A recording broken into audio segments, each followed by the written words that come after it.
Welcome to another React decided by you guys. We're finally going to be looking at Tierzoo, and this video is about a tier list of worms. Chat, would you still love me if I was a worm? Anyway, enjoy! But yeah, so we're going to be watching the worm tier list by Tierzoo. We have not gotten any of his content done yet. I'm looking forward to it. I have not watched him before, but it was heavily recommended. It was requested a lot, actually, like a lot, especially after we started watching Casual Geographic. So I'm looking forward to this one, honestly. So yeah, I already have a strong feeling about like what worms are going to be really OP on this. There's the one that no matter how many times you cut it up, I don't remember the exact names. Before we even start, I'm going to make my predictions. High tier is going to be the one that no matter how many times you cut it, it will just regrow into another worm. So even if you cut it like 100 times, it'll make 100 worms. And I'm pretty sure they kind of salt the earth whenever these things are around. And then the other one is going to be the Bobbit worm. The Bobbit worm is what nightmares are made of. And I cannot imagine a list about worms without Bobbit worm being like the highest tier. That thing is terrifying. That has to be all the way up. Yeah. The flatworm and the Bobbit worm are the ones that are my picks. They're my OP picks before we even start. All right. Let's go.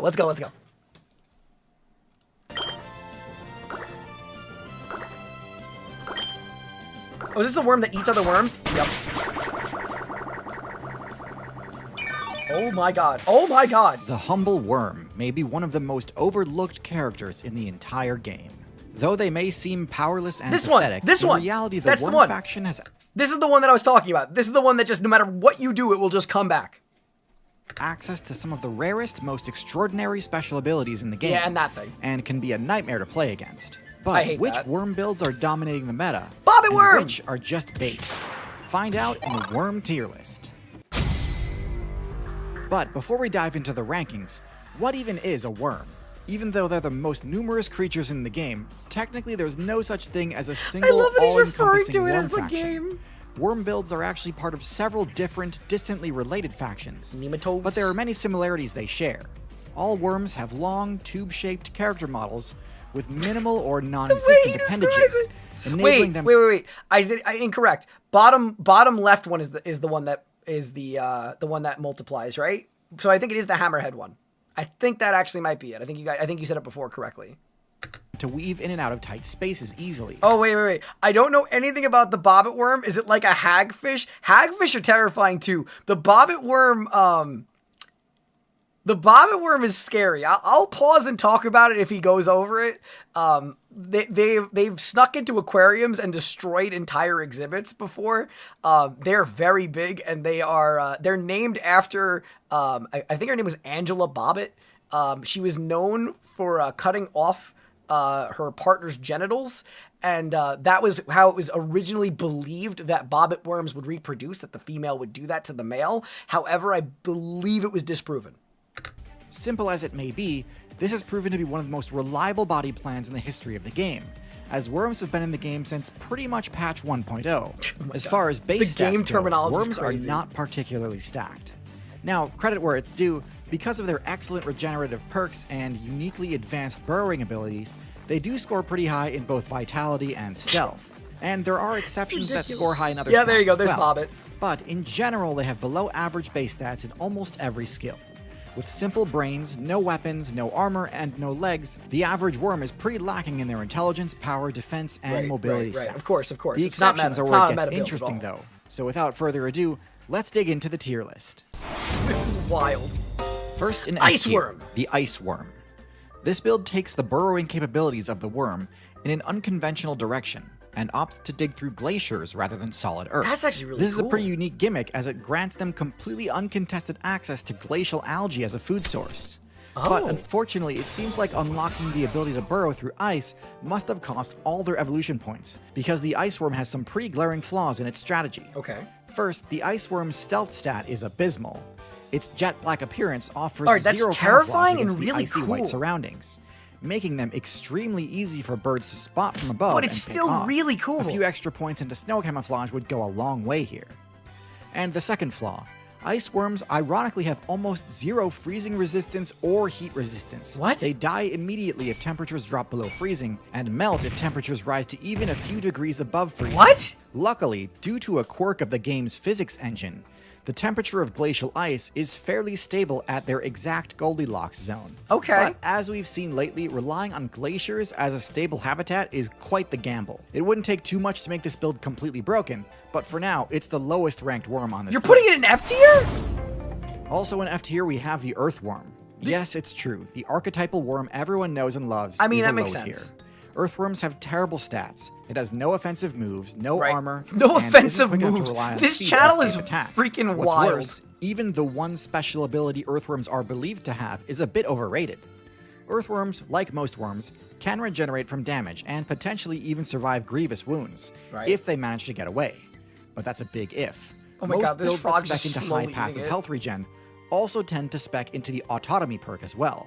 This perk allows the user's appendages to break off if grabbed, allowing them to escape a grappling attack. This is a costly ability and one that I normally don't speak very highly of, but situationally it can be extremely clutch.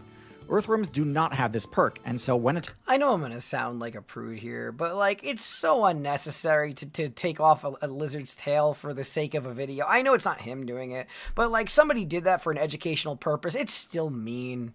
It's still mean. attacked, they often cannot do anything except tank the damage and try to burrow away. If that doesn't work, they're completely out of options. Ugh. In D tier, we have the Leech. I hate As these the literal things, namesake man. for the Oh, term I used hate to describe these. deliberately being carried by the rest of your team, I actually think leeches are done a bit dirty. Yes, many Leech players do fit the description, attacking a player in a higher weight class and just coasting off the free XP. But there are plenty of Leech players who play an honest, active... Hey, it's me. I'm a reaction content creator on YouTube. I'm a Leech player on the team. I'm just milking content. Oh my god, I feel called out. hunting strategy and have to fight to survive, same as any other predatory build. Like most other aquatic builds, they thrive off of their strong matchup against low tiers like frogs, and spawn camp them mercilessly. Oh my god! Leeches share the same garbage base stats as most other worms though, and with lackluster defenses and mobility, they still get one-shot by fish, birds, and snakes all the time. Frankly, the parasite strategy might actually be the less viable of the two, as leeches are not well protected at all. Dude, I'm still floored by the fact that we as an early civilization believed that leeches would actually, not even early civilization, right? We were doing this way into like the 1900s, right? People were using leeches as a form of medical treatment. It is still mind-numbing to me. I mean, we understand why, because it was bloodletting, because they would take the bad blood, yada yada, but it's still insane to me. When attached to a host, and can easily get picked off by perceptive players. In C tier. Oh my god, okay, every single one of these things, now it's getting horrible. Dude, okay, I don't know if you've ever seen this thing. I will warn you guys ahead of time, if he shows a video of how this thing comes out of a bug, this is the most grim looking thing I get freaked out by. I remember watching a praying mantis have this come out of them and We have the Horsehair worm. This nematode takes the burrowing proficiency of the worm faction and uses it for an unorthodox purpose. Me? I'm just a worm. Burrowing into flesh. Horsehair worm players opt for the parasitoid game plan, infecting their hosts when they drink from contaminated water. It then uses its burrowing ability to pierce the digestive tract and hide out in the insect's circulatory system, reaching XP from it as it continues its playthrough relatively unimpeded. But once the worm reaches its max level, it activates its special ability, Mind Control, to change the insect's quest objective marker to the nearest body of water. Once the insect player self-destructs, the worm burrows out of its body and continues with the rest of its playthrough. I hate it. This strategy is incredibly effective and requires very little technical skill, as once you successfully infect a host, you can farm XP entirely AFK. Mind Control is one of the most powerful abilities in the game, and it's shocking the devs gave it to a random worm build. Still, as with any parasitoid playstyle, the main downside is that your survival is tied to that of your host. So if you pick a scrub, you might get one shot when they accidentally wander too close to a spider's den. And this isn't just a hypothetical. In fact, in some servers, the fish player base is literally reliant on janitoring the self-destructing players. Still, at least by being an internal parasite, they don't run the risk of being picked off like the It leech really does. is the forbidden spaghetti. Fireworm. In B tier, we have the Fireworm, a marine build with excellent defensive stats. Fireworms have toxic spines, which inflict serious damage on any player dumb enough to attack them. This effect is powerful enough that even large tank builds cannot just eat the damage and will learn quickly not to mess with them. Unfortunately for fireworm mains, because their spikes are small and fragile, they cannot pierce thick chitin or keratin armor. This means any player with a thick exoskeleton can completely negate the fireworm's defense and crush them like they would any other worm. Some fish mains have also spec'd into the beak attribute in order to be able to do the same thing. Parrotfish and pufferfish are a huge problem for builds that rely on defensive abilities, as their powerful beaks can crush armor and don't take damage from poison spikes. So, fireworms are untouchable to a lot of players, but there's enough counterplay prevalent in the meta right now that I can't give them a high tier rank. There's enough counterplay in the meta! I can't with these terms! Also in B tier, we have the tube worm. Of all the lazy AFK XP farming builds in the game, there isn't a single one that goes to as extreme of lengths to do so as the tube worm. The tube worm has crazy high toxic damage resistance. Not because it needs to tank venom damage, not because it preys upon builds that use poison for defense. No, the tube worm needs toxic damage resistance because its strategy is to set up shop next to deep sea hydrothermal vents and basically eat the sulfur jetting out from them. It absorbs hydrogen sulfide using its plume, and because of a special team-up ability they have with bacteria, they're actually able to use that as an XP source. Meaning they don't even need to really farming eat XP at for all. real. They don't need to find food, they just constantly absorb the noxious sulfur spewing out of these vents. Because the sulfide turns water around these vents toxic, the tube worm doesn't have to worry about attacks from predators. They do, however, have to worry about the vents shutting down. Hydrothermal vents do not last forever, and when they go dark, or erupt into lava flows, it's GG for entire colonies of tube worms. An incredibly effective XP farming technique, but like a lot of these types of strats, it works until it doesn't. The RuneScape references are crazy. In A tier, we have the Velvet Worm. This build has even worse defensive stats than the other worms, as it doesn't have the same slime coating that the others do. However, it makes up for it by converting that slime ability into one of the most unique abilities in the game, a projectile attack. The Velvet Worm can fire a glue-like slime from its papillae. Wait. This slime attack... I'm more concerned about what he just chose as his sound effect for that. I'm pretty sure that was a teleblock. I'm pretty sure that audio that he just used was a RuneScape teleblock. That is a RuneScape teleblock. Glue-like slime from its papillae. This slime attack deals no damage. It's not toxic and doesn't hit with near enough force to be threatening on its own. However, the slime is sticky and hardens quickly, debuffing the target's speed stat and potentially even completely immobilizing it. This slime is extremely strong once hardened, similar to spider silk in terms of what it's capable of immobilizing.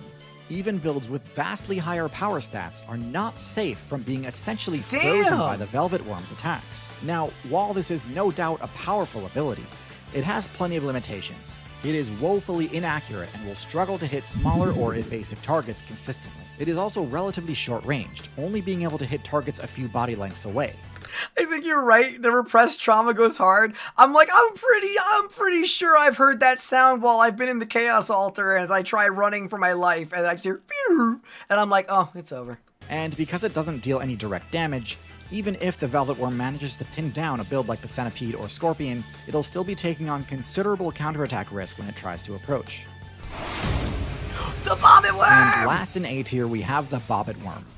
This build is easily one of the most terrifying things, not just in the Worm faction, but in the entire game. The Bobbit Worm is a mid-sized benthic worm build which can burrow up to 10 feet deep into the ocean floor. What do you mean? Okay. However, what do you mean mid-sized benthic worm build? This thing is like 6 feet long, isn't it?